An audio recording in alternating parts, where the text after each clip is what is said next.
ਸਤਿ ਸ਼੍ਰੀ ਅਕਾਲ ਜੀ ਸਾਰਿਆਂ ਨੂੰ। ਅੱਜ ਅਸੀਂ ਸਟਾਰਟ ਕਰਨ ਜਾ ਰਹੇ ਹਾਂ ਕਲਾਸ 10th ਦੀ ਸਾਇੰਸ ਸੀਰੀ, ਜਿਹਦੇ ਵਿੱਚ ਅਸੀਂ ਅੱਜ 10ਵਾਂ ਚੈਪਟਰ ਜਿਹੜਾ ਆ ਉਹ ਸਟਾਰਟ ਕਰਨ ਜਾ ਰਹੇ ਹਾਂ, ਲਾਈਟ ਰਿਫਲੈਕਸ਼ਨ ਐਂਡ ਰਿਫਰੈਕਸ਼ਨ। ਸਾਰੇ ਸਟੂਡੈਂਟਸ ਦੀ ਇਹ ਸੀਰੀ ਜਿਹੜੀ ਹੈ ਬਹੁਤ ਹੀ ਜ਼ਿਆਦਾ ਇੰਪੋਰਟੈਂਟ ਆ, ਕਿਉਂਕਿ ਇਹ Punjab school education board, CBSE board ਸਾਰੇ ਹੀ ਕਲਾਸ 10th ਸਟੂਡੈਂਟਸ ਦੇ ਲਈ ਇੰਪੋਰਟੈਂਟ ਸੀਰੀ ਹੋਏਗੀ। ਇਹਦੇ ਵਿੱਚ ਅਸੀਂ ਜਿਹੜੇ ਮੋਸਟ ਇੰਪੋਰਟੈਂਟ ਕੁਐਸਚਨਸ ਆ ਉਹਨਾਂ ਨੂੰ ਐਕਸਪਲੇਨੇਸ਼ਨ ਦੇ ਨਾਲ ਨੋਟਸ ਦੇ ਫਾਰਮ ਦੇ ਵਿੱਚ ਕਰਾਂਗੇ। ਚਲੋ ਸਟਾਰਟ ਕਰਦੇ ਹਾਂ ਕਲਾਸ। ਸਭ ਤੋਂ ਪਹਿਲਾਂ ਆਉਂਦਿਆ ਆ what is reflection of light. ਕੀ ਆ?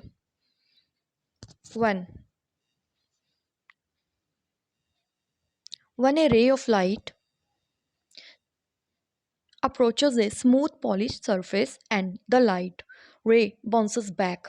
a ray of light ਜਿਹੜੀ ਆ ਅਪਰੋਚ ਕਰਨ ਦੀ ਇੱਕ ਸਰਫੇਸ 'ਤੇ ਪੈਂਦੀ ਆ ਅਤੇ ਫਿਰ ਕੀ ਹੁੰਦਿਆ ਆ, ਟਕਰਾ ਕੇ ਸਰਫੇਸ ਦੇ ਨਾਲ ਉਹ ਕੀ ਆ, ਲਾਈਟ ਰੇ ਵਾਪਸ ਜਾਂਦੀ ਆ। ਠੀਕ ਹੈ, ਇਹ ਜਿਹੜਾ ਇੰਸੀਡੈਂਟ ਹੁੰਦਾ ਆ ਜਿਹਦੇ ਵਿੱਚ ਲਾਈਟ ਟਕਰਾ ਕੇ ਸਰਫੇਸ 'ਤੇ ਇੱਦਾਂ ਟਕਰਾ ਕੇ ਫਿਰ ਵਾਪਸ ਜਾਂਦੀ ਆ, ਉਹਨੂੰ ਕੀ ਕਹਿੰਦੇ ਆ? ਰਿਫਲੈਕਸ਼ਨ। ਰਿਫਲੈਕਸ਼ਨ ਕੀ ਹੁੰਦਾ ਆ? ਰਿਫਲੈਕਟ ਕਰਨਾ, ਵਾਪਸ ਜਾਣਾ। ਓਕੇ, ਹੁਣ ਇਹਦੇ ਵਿੱਚ ਕੀ ਹੋ ਗਿਆ, ਜਦੋਂ ਲਾਈਟ ਟਕਰਾਉਂਦੀ ਪਈ ਆ ਦੈਨ ਇੱਥੇ ਕੀ ਆਉਂਦਿਆ ਆ, ਇੱਥੇ ਫੋਰਮਡ ਹੁੰਦਿਆ ਆ ਐਂਗਲ ਆਫ ਇੰਸੀਡੈਂਸ। ਇਹ ਵਾਲਾ ਇਹ ਐਂਗਲ ਆਫ ਇੰਸੀਡੈਂਸ ਹੋਏਗਾ। ਅਤੇ ਜਦੋਂ ਟਕਰਾ ਕੇ ਵਾਪਸ ਜਾਂਦੀ ਆ ਅਤੇ ਇਹ ਵਾਲਾ ਕਿਹੜਾ ਐਂਗਲ ਹੋਏਗਾ? Angle of reflection. ਓਕੇ, ਔਰ ਆਹ ਜਿਹੜੀ ਵਿੱਚ ਲਾਈਨ ਆਉਂਦੀ ਹੈ ਇਹਨੂੰ ਅਸੀਂ ਕਹਿੰਦੇ ਆ ਪਲੇਨ ਜਾਂ ਨੋਰਮਲ ਕਹਿ ਲੈਂਦੇ ਆ, ਜਿਹਦੇ ਨਾਲ ਐਂਗਲ ਬਣਦੇ ਪਏ ਆ। ਓਕੇ, ਦੈਟ ਮੀਨ ਇਹ ਸਾਡਾ ਹੋ ਗਿਆ ਨੋਰਮਲ, ਇਹ ਸਾਡੀ ਹੋ ਗਈ ਸਰਫੇਸ। ਇਹਦੇ ਵਿੱਚ ਪਹਿਲਾ ਐਂਗਲ ਕਿਹੜਾ ਬਣਿਆ ਸਾਡਾ? ਐਂਗਲ ਆਫ ਇੰਸੀਡੈਂਸ ਆਈ ਜਦੋਂ ਰੇ ਟਕਰਾਈ ਹੈ। ਉਸ ਤੋਂ ਬਾਅਦ ਜਦੋਂ ਟਕਰਾ ਕੇ ਵਾਪਸ ਗਈ ਹੈ ਅਤੇ ਕਿਹੜਾ ਬਣਿਆ angle? R, that is angle of reflection, ਵਾਪਸ ਜਾਣ ਵਾਲਾ ਐਂਗਲ। ਓਕੇ, ਨੈਕਸਟ ਹੁਣ ਸਾਡੇ ਕੋਲ ਕੀ ਆ? 2 ਲਾਜ਼ ਹੁੰਦੇ ਆ ਰਿਫਲੈਕਸ਼ਨ ਦੇ। ਪਹਿਲਾ ਲਾਅ ਕੀ ਕਹਿੰਦਾ ਆ? The angle of incidence is equal to angle of reflection. ਜਿਹੜਾ ਐਂਗਲ ਹੁੰਦਾ ਇੰਸੀਡੈਂਸ ਦਾ, ਆ ਜਿਹੜੀ ਜਦੋਂ ਰੇ ਸਾਡੀ ਟਕਰਾਈ ਹੈ ਸਰਫੇਸ 'ਤੇ ਇੱਥੇ ਕੀ ਫੋਰਮਡ ਹੋਇਆ? Angle of incidents. ਠੀਕ ਹੈ, ਅਤੇ ਜਦੋਂ ਬਾਉਂਸ ਬੈਕ ਗਈ ਹੈ ਅਤੇ ਕਿਹੜਾ ਹੋਇਆ ਆ? ਰਿਫਲੈਕਸ਼ਨ। ਕਹਿੰਦੇ ਆਹ ਦੋਨੋਂ ਐਂਗਲ ਜਿਹੜੇ ਆ ਇੰਸੀਡੈਂਸ ਅਤੇ ਰਿਫਲੈਕਸ਼ਨ ਇਹ ਕੀ ਹੋਣਗੇ? ਇਕੁਅਲ ਹੋਣਗੇ। ਇੱਥੋਂ ਦੇਖਣ ਤੋਂ ਹੀ ਪਤਾ ਲੱਗ ਰਿਹਾ ਆ ਕਿ ਐਂਗਲ ਆਫ ਇੰਸੀਡੈਂਸ ਅਤੇ ਰਿਫਲੈਕਸ਼ਨ ਕੀ ਆ? ਇਕੁਅਲ ਆ। ਔਰ ਇਹ ਆ ਫਸਟ ਲਾ ਰਿਫਲੈਕਸ਼ਨ ਦਾ। ਸੈਕਿੰਡ ਕੀ ਕਹਿੰਦੇ ਪਏ ਆ?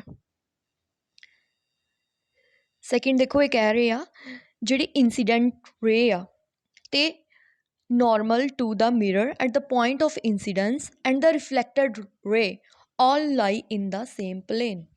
ਕੀ ਕਿਹਾ ਹੈ ਇਹਨਾਂ ਨੇ? ਕਹਿੰਦੇ ਜਿਹੜੀ ਇੰਸੀਡੈਂਟ ਰੇ ਆ, ਇੱਕ ਹੈ ਨੋਰਮਲ ਰੇ ਆ, ਔਰ ਇੱਕ ਕੀ ਆ? ਰਿਫਲੈਕਟਰ ਰੇ। ਇਹ ਤਿੰਨੋਂ ਇੱਕੋ ਪਲੇਨ 'ਤੇ ਲਾਈ ਕਰਨ ਦੇ ਆ। ਓਬਵੀਅਸਲੀ ਗੱਲ ਆ ਤਿੰਨੋਂ ਕੀ ਆ? ਇੱਕੋ 'ਤੇ ਬਣਨ ਦੀਆਂ। ਪਹਿਲਾਂ ਇੰਸੀਡੈਂਟ ਵੀ ਉੱਥੋਂ ਹੀ ਹੁੰਦੀ ਆ, ਰਿਫਲੈਕਟ ਵੀ ਰੇ ਉੱਥੋਂ ਹੀ ਹੁੰਦੀ ਆ, ਅਤੇ ਨੋਰਮਲ ਤਾਂ ਓਬਵੀਅਸਲੀ ਉੱਥੇ ਹੀ ਹੋਏਗਾ। ਨੋਰਮਲ ਦੈਟ ਇਜ਼ ਪਰਪੈਂਡੀਕੂਲਰ ਕਹਿ ਸਕਦੇ ਹਾਂ ਅਸੀਂ। ਓਕੇ, ਇਹ ਸਿੰਪਲ 2 ਲਾਅ ਸੀਗੇ ਰਿਫਲੈਕਸ਼ਨ ਦੇ। ਔਰ ਇਹਨਾਂ ਨੇ ਕੀ ਕਿਹਾ ਆ ਕਿ ਇਹ ਜਿਹੜੇ ਲਾਅਜ਼ ਆ ਇਹ ਕੀ ਆ? ਐਪਲੀਕੇਬਲ ਹੋਣਗੇ ਹਰ ਤਰ੍ਹਾਂ ਦੀਆਂ ਰਿਫਲੈਕਟਿੰਗ ਸਰਫੇਸਿਸ 'ਤੇ। ਓਕੇ, ਹਰ ਤਰ੍ਹਾਂ ਦੀ ਰਿਫਲੈਕਟਿਵ ਸਰਫੇਸਿਸ 'ਤੇ ਇਹ ਕੀ ਆ? ਲਾਅ ਐਪਲੀਕੇਬਲ ਹੋਣਗੇ। ਨੈਕਸਟ ਹੁਣ ਅਸੀਂ ਗੱਲ ਕਰਨ ਜਾ ਰਹੇ ਹਾਂ ਸਫੈਰੀਕਲ ਮਿਰਰਸ ਦੀ। ਸਫੈਰੀਕਲ ਮਿਰਰਸ ਜਿਹੜੇ ਆ ਉਵੇਂ 3 ਤਰ੍ਹਾਂ ਦੇ ਹੁੰਦੇ, 3 ਟਾਈਪਸ ਹੁੰਦੀਆਂ ਆ। ਇੱਥੇ ਅਸੀਂ ਮੇਨ 2 'ਤੇ ਫੋਕਸ ਕਰਾਂਗੇ। ਪਹਿਲੀ ਕਿਹੜੀ ਹੁੰਦੀ ਹੈ? ਇੱਕ ਪਲੇਨ ਮਿਰਰ ਹੁੰਦਾ ਆ, ਦੂਸਰਾ ਕਨਕੇਵ ਮਿਰਰ, ਤੀਸਰਾ ਕਨਵੈਕਸ ਮਿਰਰ। ਓਕੇ, ਅਸੀਂ ਇਹਨਾਂ ਦੋਵਾਂ 'ਤੇ ਮੇਨ ਫੋਕਸ ਕਰ ਰਹੇ ਹਾਂ ਕਿਉਂਕਿ ਐਗਜ਼ਾਮ 'ਚ ਬਾਰ ਰਿਪੀਟ ਹੁੰਦਾ ਆ। ਲਾਸਟ ਵਾਲਾ ਕੁਐਸਚਨ ਜਿਹੜਾ ਲਾਸਟ ਐਕਸਪਲੇਨੇਸ਼ਨ ਜੋ ਕਰਵਾਈ ਹੈ ਤੁਹਾਨੂੰ ਕਿ ਇਹ ਜਿਹੜੇ ਲਾਜ਼ ਆਫ ਰਿਫਲੈਕਸ਼ਨ ਆ ਇਹ ਵੀ ਕਾਫੀ ਟਾਈਮਸ ਜਿਹੜੇ ਆ ਉਹ 10 ਈਅਰ ਦੇ ਵਿੱਚ ਰਿਪੀਟ ਹੋਇਆ ਕੁਐਸਚਨ ਆ, ਔਰ ਮੋਸਟ ਇੰਪੋਰਟੈਂਟ ਮਾਰਕ ਕਰ ਲਓ ਇਹਨੂੰ, ਮੋਸਟ ਇੰਪੋਰਟੈਂਟ। ਨੈਕਸਟ ਹੁਣ ਸਫੈਰੀਕਲ ਮਿਰਰਸ, ਕਨਕੇਵ ਮਿਰਰ ਅਤੇ ਕਨਵੈਕਸ ਮਿਰਰ, ਇਹਦੇ ਵਿੱਚ ਅਸੀਂ ਹਮੇਸ਼ਾ ਹੀ ਕੀ ਕਰਦੇ ਹਾਂ? ਕਨਫਿਊਜ਼ ਹੋ ਜਾਂਦੇ ਹਾਂ। ਓਕੇ, ਦੇਖੋ ਮੋਸਟ ਈਜ਼ੀਐਸਟ ਵੇ ਕੀ ਆ ਇਹਨੂੰ ਯਾਦ ਕਰਨ ਦੇ ਲਈ? ਪਹਿਲਾਂ ਮੈਂ ਤੁਹਾਨੂੰ ਐਕਸਪਲੇਨ ਕਰ ਦਿੰਦੀ ਹਾਂ ਕਨਕੇਵ ਮਿਰਰ ਕੀ ਹੁੰਦਾ ਆ, ਕਨਵੈਕਸ ਕੀ ਹੁੰਦਾ ਆ, ਦੈਨ ਮੈਂ ਤੁਹਾਨੂੰ ਟ੍ਰਿਕ ਦੱਸਦੀ ਹਾਂ ਕਿਵੇਂ ਅਸੀਂ ਇਹਨੂੰ ਲਰਨ ਕਰਾਂਗੇ। ਓਕੇ, ਕਹਿੰਦੇ reflecting surface of a spherical mirror may be curved inwards or outwards. Obvious ਜੀ ਗੱਲ ਆ, ਕੋਈ ਵੀ ਸਫੈਰੀਕਲ ਮਿਰਰ ਹੋਏਗਾ ਜਾਂ ਤਾਂ ਇਨਵਰਡ ਕਰਵ ਹੋਏਗਾ ਜਾਂ ਆਊਟਵਰਡ ਕਰਵ ਹੋਏਗਾ। Okay, spherical mirror whose reflecting surface is curved inwards, ਜਿਹਦੀ ਕੀ ਆ ਰਿਫਲੈਕਟਿੰਗ ਸਰਫੇਸ ਕੀ ਹੋਏਗੀ, ਇਨਵਰਡ ਹੋਏਗੀ, ਅੰਦਰ ਨੂੰ ਹੋਏਗੀ, ਉਹਨੂੰ ਅਸੀਂ ਕੀ ਕਵਾਂਗੇ, ਉਹਨੂੰ ਅਸੀਂ ਕਵਾਂਗੇ ਕਨਕੇਵ ਮਿਰਰ। ਓਕੇ, ਹੁਣ ਇਹਨੂੰ ਯਾਦ ਕਿੱਦਾਂ ਰੱਖਣਾ ਕਨਕੇਵ ਮਿਰਰ ਨੂੰ, ਇਹਦੀ ਸ਼ੇਪ ਤੇ ਆਹ ਵਾਲੀ ਹੈ, ਵੇਟ, ਇਹਦੀ ਸ਼ੇਪ ਹੈ ਇਹ ਵਾਲੀ, ਇਹ ਚੀਜ਼ ਹੈ ਨਾ ਕਨਕੇਵ ਦੀ।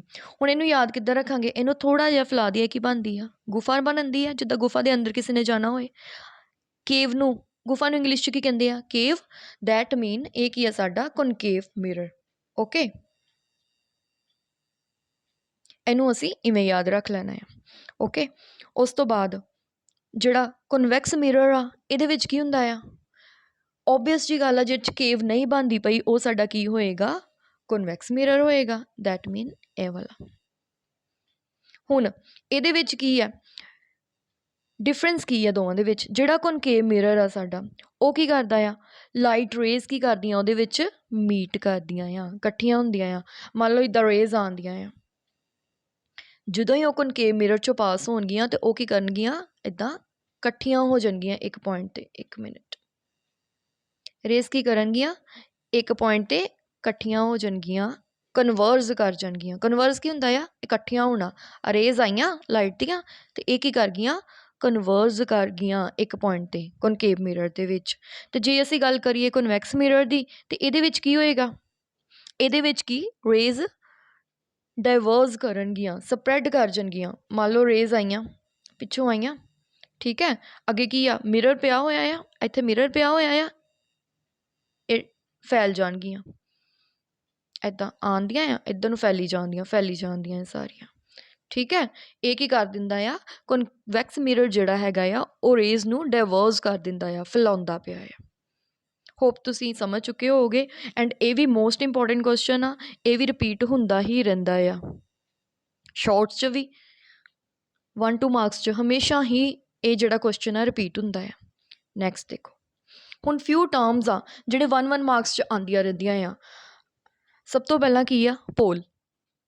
ਪੋਲ ਕੀ ਹੁੰਦਾ ਆ, centre of reflecting surface of a spherical mirror is called, ਉਹ ਵਾਲਾ ਪੁਆਇੰਟ ਉਹਨੂੰ ਕੀ ਕਹਿੰਦੇ ਆ, ਪੋਲ ਕਹਿੰਦੇ ਆ। ਠੀਕ ਹੈ, ਕੋਈ ਵੀ ਰਿਫਲੈਕਟਿੰਗ ਸਰਫੇਸ ਆ, ਮੰਨ ਲਓ ਇਹ ਵਾਲੀ ਰਿਫਲੈਕਟਿੰਗ ਸਰਫੇਸ ਆ। ਓਕੇ, ਆ ਸਾਡਾ ਮਿਰਰ ਆ, ਮੰਨ ਲਓ ਇਹਦਾ ਜਿਹੜਾ ਸੈਂਟਰ ਹੋਏਗਾ, ਇਹ ਪੁਆਇੰਟ, ਇਹਨੂੰ ਕੀ ਅਸੀਂ ਕਵਾਂਗੇ, ਪੋਲ ਕਵਾਂਗੇ। Pole is usually represented by P letter, ਇਹ ਕਹਿੰਦਾ ਰਿਪਰੈਜ਼ੈਂਟ ਕੀਤਾ ਜਾਂਦਾ ਆ ਪੀ ਲੈਟਰ ਦੇ ਨਾਲ। ਨੈਕਸਟ ਟਰਮ ਸਾਡੀ ਆਉਂਦੀ ਹੈ centre of curvature. Centre of curvature ਕੀ ਆ, ਇਹ ਸਾਡੇ ਕੋਲ ਸਫੈਰੀਕਲ ਮਿਰਰ ਆ।